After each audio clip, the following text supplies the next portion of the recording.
इंडस्ट्रीमध्ये प्रत्येकाचा एक काळ असतो असं म्हटलं जातं. पण काही कलाकार याला अपवाद ठरतात. आणि यातच सध्या गाजत असलेलं एक नाव म्हणजेच अभिनेता अक्षय खन्ना. हे संपूर्ण वर्षच अक्षय खन्नानं गाजवलंय असं म्हणता येईल. त्यातच नुकताच आलेला धुरंधर हा सिनेमा तर सगळीकडे धुमाकूळ घालतोय. या सिनेमानंतर पुन्हा एकदा अक्षय खन्ना ट्रेंड होतोय. त्याच्या रेहमान डकेत या भूमिकेनं प्रेक्षकांना अक्षरशः वेड लावलंय. पण धुरंधरच नाही तर ह्या वर्षात अक्षय खन्नानं 2-3 चांगल्या भूमिका दिल्यात. या वर्षाच्या सुरुवातीच्या काळात छावा हा सिनेमा आला होता.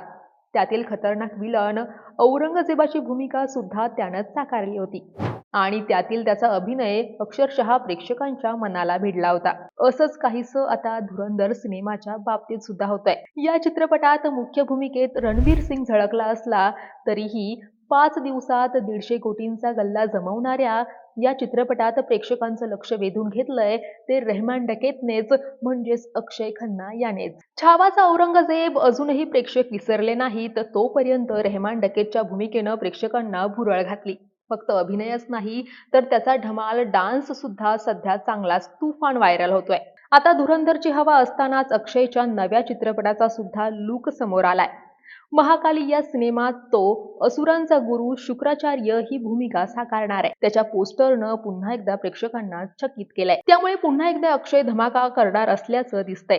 तेव्हा तुम्ही त्यासाठी किती उत्सुक आहात आणि अक्षयच्या या भूमिकांना तुम्ही किती रेटिंग्स द्याल कमेंट्स करून नक्की सांगा.